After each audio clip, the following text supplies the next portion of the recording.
Hello दोस्तों, मैं आपकी दोस्त अंजलि आपके अपने यूट्यूब चैनल पर स्वागत करती हूँ। मैंने एचटेट की जो हाथ से लिखे हुए नोट्स है उसमें अगला चैप्टर हमारा थॉर्नडाइक अमेरिकी वैज्ञानिक थे और इन्होंने प्रयास और त्रुटि का सिद्धांत दिया था। प्रथम शैक्षिक मनोवैज्ञानिक भी माने जाते हैं ये, और अमेरिकी मनोवैज्ञानिक भी हैं, पशु मनोवैज्ञानिक भी है, क्योंकि इन्होंने सबसे पहले भूखी बिल्ली पर प्रयोग किया था।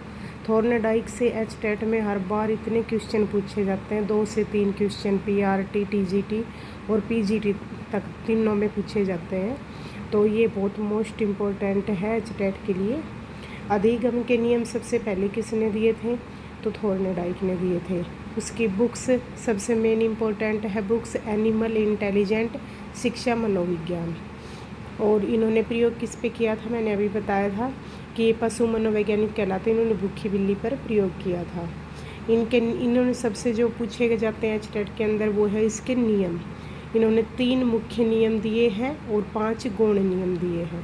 मुख्य नियम है जो क्रम के अनुसार, देखो अगर क्रम के अनुसार भी पूछ लेता है कई बार कि सबसे पहले मुख्य नियम में सबसे पहला नियम कौन सा है, दूसरा कौन सा और तीसरा कौन सा।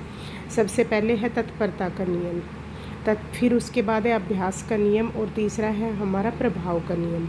इससे क्या प्रतीत होता है हमें, जैसे कि सबसे पहले आदमी क्या होता है, किसी भी चीज़ के लिए तत्पर होता है, और जब तत्पर होगा तभी किसी चीज़ के लिए अभ्यास करेगा, और अभ्यास करेगा तभी किसी चीज़ का प्रभाव दिखाई देगा।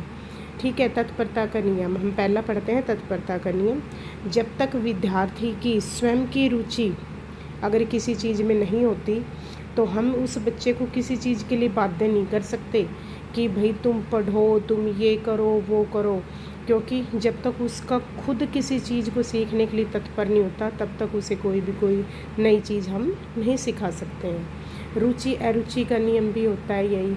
उदाहरण क्या है, ये एचटेट में पूछा हुआ सवाल है, ये पीआरटी में पूछा था पिछले टाइम ही, कि एक घोड़ा हो तो उसको तालाब तक तो ले जाया जा सकता है, पर उसे पानी पीने के लिए बाध्य नहीं किया जा सकता कि भाई पानी पी वो नहीं पिएगा, क्योंकि उसे अगर प्यास लगेगी तो पानी पिएगा। वो किसी चीज़ के लिए तत्पर होगा तो किसी काम को करेगा। तो यही हमारा क्या है, तत्परता का नियम।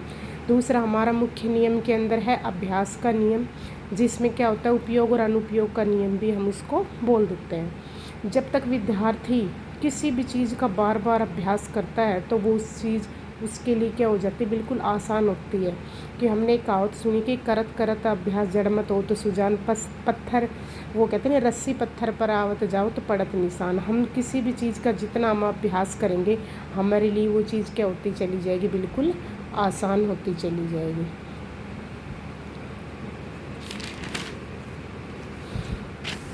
देखो अगर थॉर्नडाइक का पूरा नाम पूछा जाता है तो एडवर्ड ली थॉर्नडाइक, ठीक है। और इसका तीसरा जो मुख्य नियम है प्रभाव का नियम। जब किसी वस्तु का प्रभाव पड़ता है तो उसे क्या करते हैं, या तो हम उसे पुरस्कार देते हैं या फिर हमें उसको दंड दिया जाता है। लास्ट में होता है किसी भी चीज़ का प्रभाव पड़ेगा तो क्या होता है, जब किसी कोई अचीवमेंट होगी हमारी या कोई अच्छा काम होगा तो उसका प्रभाव पड़ेगा तो क्या होगा, हमें पुरस्कार मिलेगा। और अगर हमारे अचीवमेंट ठीक ढंग से हम नहीं कर पाते किसी भी चीज़ को अचीव तो क्या होगा, हमें दंड दिया जाएगा।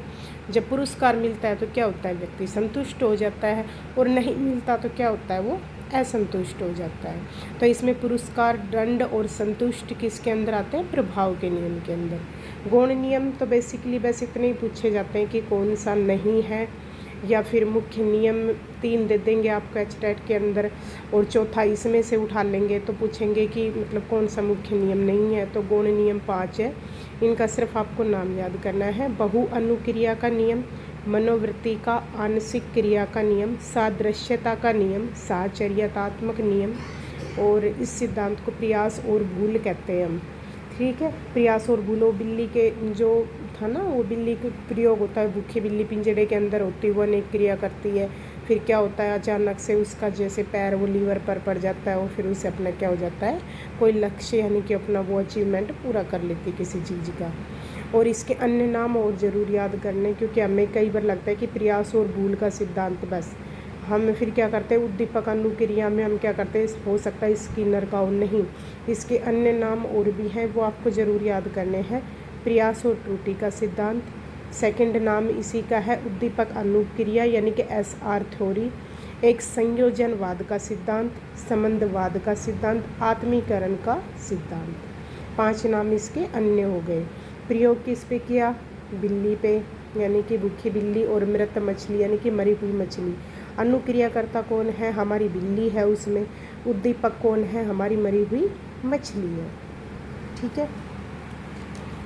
प्रयोग किया कि कई बार भूखी बिल्ली पिंजड़े की अनेक क्रिया करती है।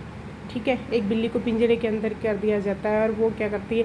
उछल कूद करती रहती है, वो अनेक क्रियाएं करती है, लेकिन उसे क्या है कि वो मृत मछली यानी कि जो मरी हुई मछली वो उसको नहीं मिलती। वो अचानक क्या होता है, उसका जो कि पैर है वो लीवर पर टिक जाता है और क्या होता है वो एकदम वो उसके लीवर पे टिकता ही ऊपर से जो हमारी मरी हुई मछली उसके सामने आके और गिर जाती है। तो उसे क्या होता है? उसको अपना लक्ष्य मिल जाता है। ठीक है। अनुक्रिया के द्वारा उद्दीपक को प्राप्त करने की क्रिया को प्राणी सीख जाता है और वही क्या कहलाता है? हमारा अनुबंधन कहलाता है। ये मोस्ट इम्पोर्टेंट डेफिनेशन है कि अनुक्रिया के द्वारा उद्दीपक को प्राप्त करने की क्रिया क्या करता है? एक व्यक्ति सीख जाता है और वही हमारा अनुबंध कहलाता है। कक्षा में उपयोगिता क्या है थार्नेडाइक के नियम की? देखो, बच्चों से बार बार प्रयास करवाने चाहिए हमें, क्योंकि जब बार बार प्रयास करेगा तो उसके लिए हर चीज़ क्या होती चली जाएगी? आसान होती चली जाएगी। बच्चों से त्रुटि संभव होती है, बिल्कुल। वो सीखना ही क्या सीखना होता है जिसमें गलतियाँ ही ना हो, क्योंकि हर इंसान अपनी गलतियों से सीखता है। तो बच्चों से गलती होना एक स्वाभाविक है, बिल्कुल संभव होगी उससे, और तब गलती होगी तभी बच्चा कोई नई चीज़ को सीख पाएगा। शुद्ध उच्चारण बालक क्या करता है कि इसमें शुद्ध उच्चारण का भी ज्ञान होता है इस सिद्धांत से बच्चों को।